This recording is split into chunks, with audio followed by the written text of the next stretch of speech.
never imagined I'd be the one unraveling my own fairy tale, but here I am, Sophia Reynolds, 35 years old, staring at the empty closet where my husband's clothes once hung, wondering how a decade of shared life could vanish like smoke.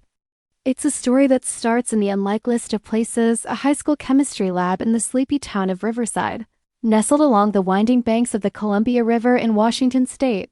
Back then, in 2008, I was a bubbly sophomore with dreams bigger than our small town limits, flitting between cheerleading practice and weekend parties, always chasing the next thrill. Michael was the opposite, quiet, reliable, the kind of guy who showed up early to everything and actually enjoyed balancing equations. Our teacher, Mr. Hargrove, paired us for a semester-long project on molecular bonds. Ironic, looking back. Michael wasn't my type.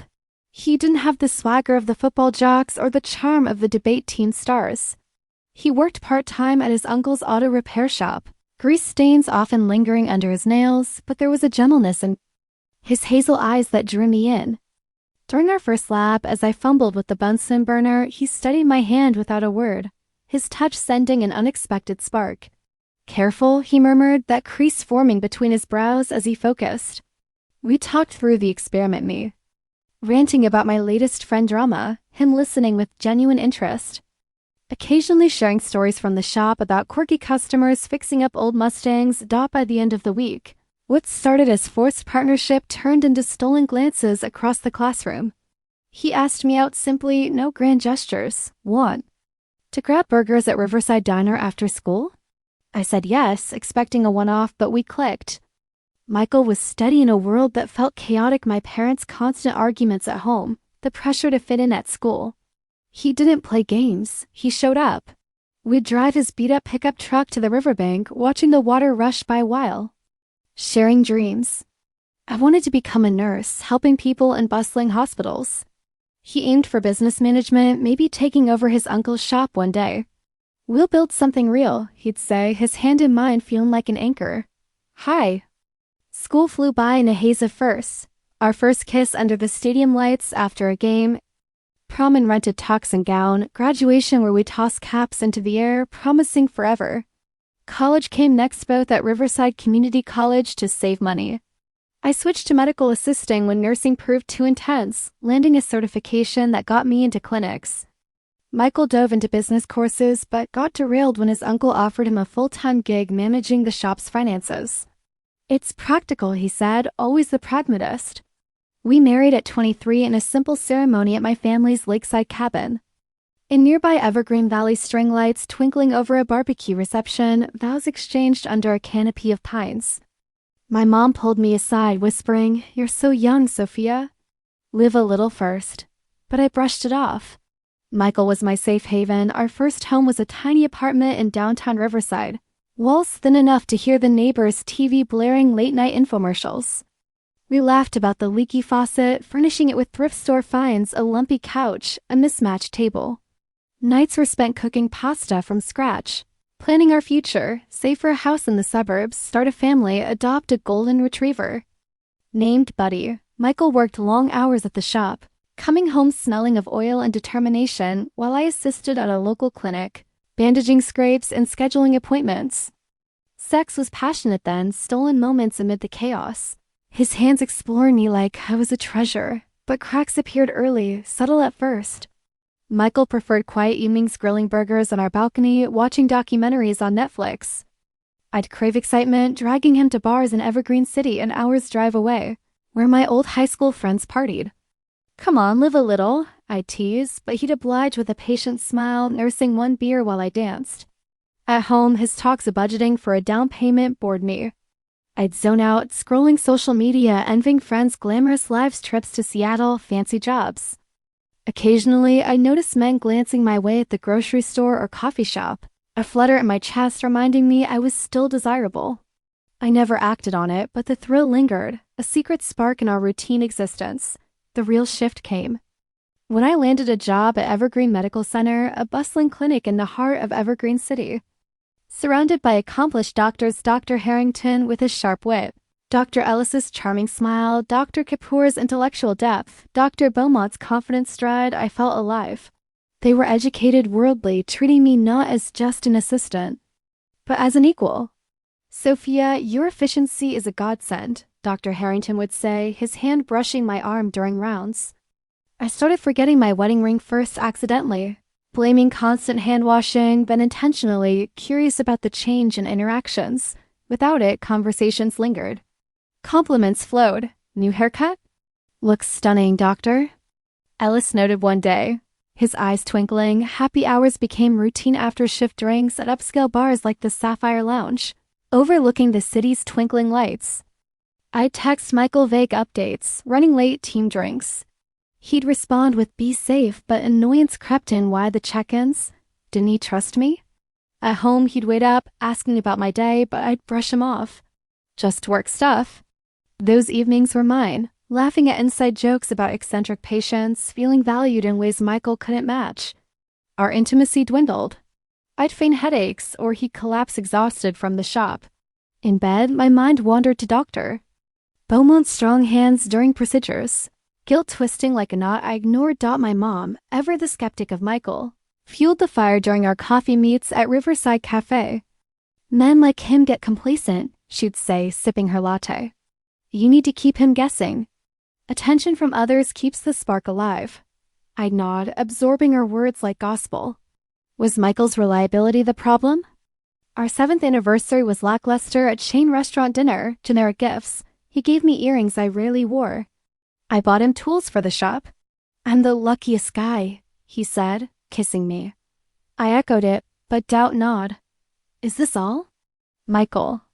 Pushed for promotion at the shop, pulling over time, his face etched with fatigue. You look worn out, I'd comment, not kindly but critically. He aged before my eyes faint lines, thinning hair while I bloomed at work. Gym sessions toning my figure, new outfits turning heads. Dr. Harrington became my confidant, texts evolving from work queries to personal chats. How's your weekend? Try that Italian spot in the city. Michael noticed the glow on my phone one night, his battery dead, asking to borrow it. Notifications pinged Dr. Harrington's, thinking of you. Michael's face hardened as he scrolled. What's this? Defensive. I snatched it back. Friends talk. Michael, you're paranoid. The fight erupted. Accusations of emotional infidelity, my retorts of insecurity. You're jealous because I have a life outside us. Unbeknownst to him, I'd visited a lawyer in Evergreen City, just exploring options, gathering bank statements, noting arguments. Not planning divorce, but preparing an escape valve from my growing restlessness. Limbo followed. Polite cohabitation. Minimal talks. I vented at work, sharing marital woes with the doctors.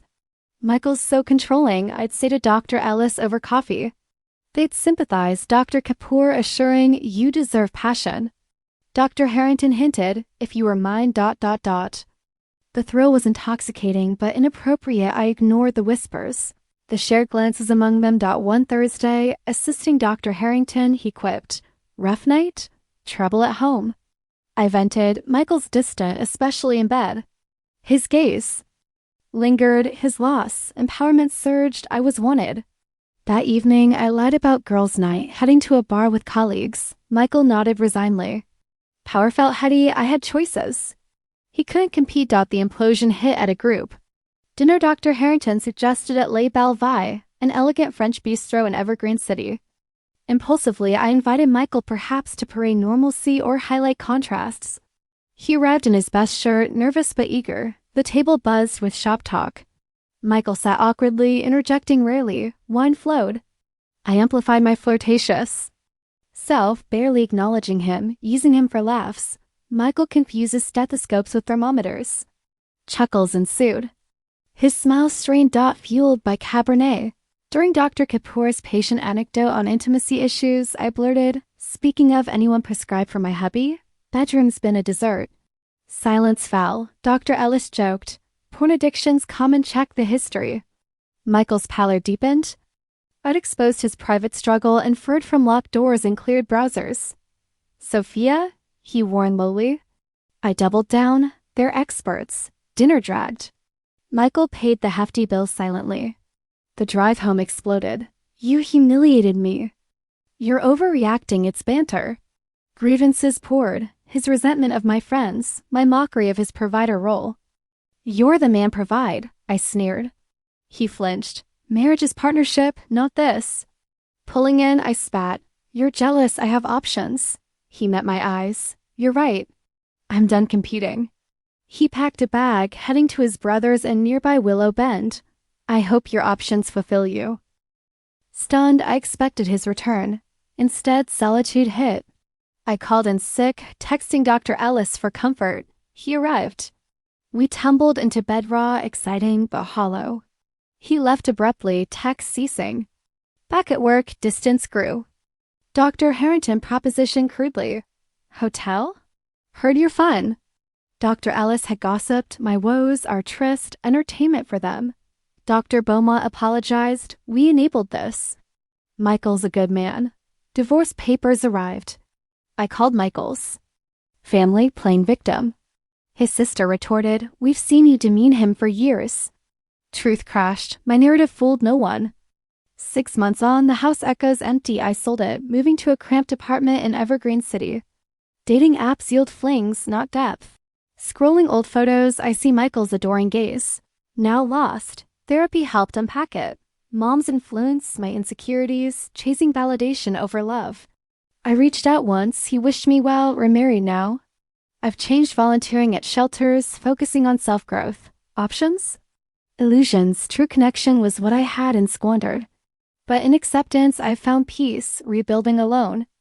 Wiser for the fall. In the autumn of 2008, Riverside High School was a typical small-town institution, with its red brick buildings overlooking the Columbia River's gentle flow. The town itself was a postcard of American suburbia mom and pop shops lining Main Street, annual river festivals, and a community where everyone knew everyone's business. I, Sophia Reynolds, was 16, a whirlwind of energy with long auburn hair, and a laugh that turned heads. Cheerleading kept me busy, but chemistry class was my nemesis until Mr. Hargrove's pairing. Michael Thompson sat across from me, his workbook already open, pencils sharpened. Hi, I'm Michael, he said, extending a calloused hand.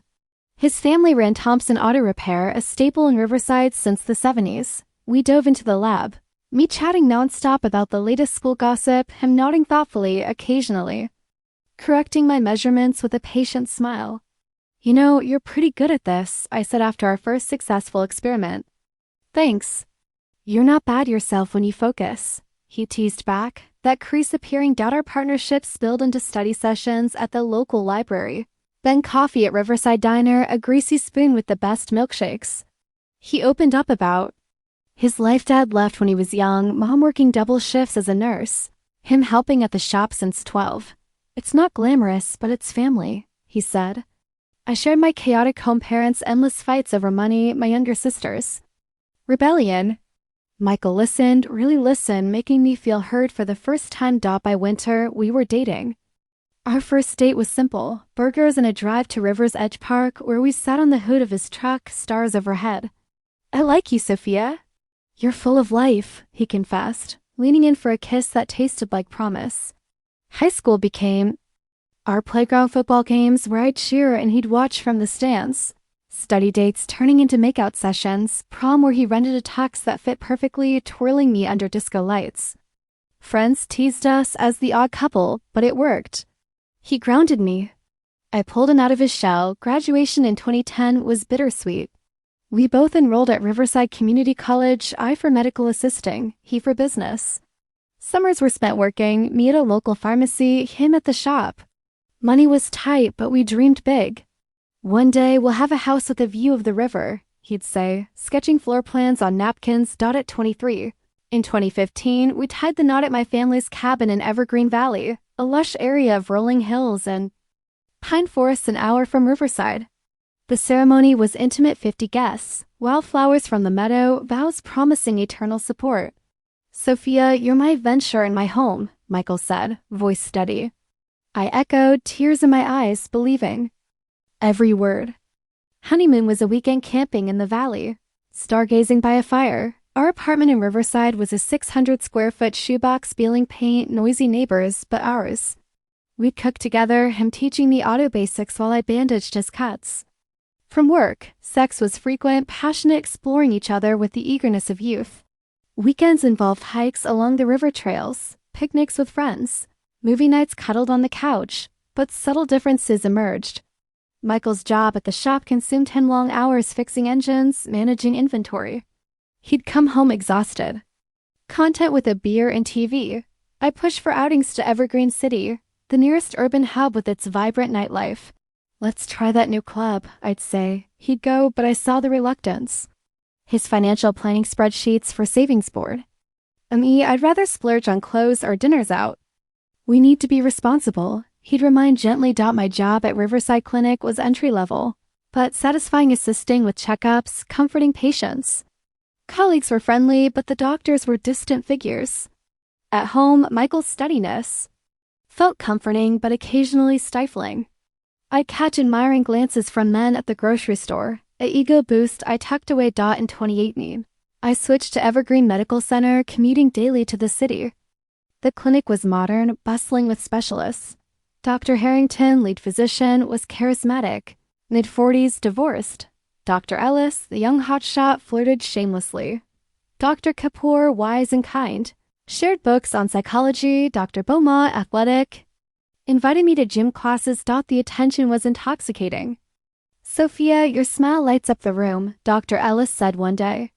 I started forgetting my ring, noticing how conversations lengthened, compliments increased. Happy hours at city bars became weekly, laughing over cocktails, sharing stories. Texts from doctors pinged late. Great work today. From Dr. Harrington, home felt dull in comparison. Michael noticed my late nights. Everything okay? Just bonding with the team, I'd snap. Intimacy faded. My mind wandered during sex. Mom's lunches fueled doubts. Michael's too predictable. Keep options open. Financially, Michael covered most bills. My money went to luxuries. When he suggested budgeting, I'd accuse him of control. Arguments brewed. You're jealous of my success. By year 7, Michael's promotion efforts left him haggard. I commented cruelly on his appearance. Texts with Dr. Harrington turned personal. Michael discovered them, leading to fights. Emotional. Affair. You're insecure. I consulted a lawyer secretly. Limbo ensued. I vented at work, doctors listening eagerly. One procedure with Dr. Harrington, I shared bedroom woes. His response thrilled me. The bistro dinner.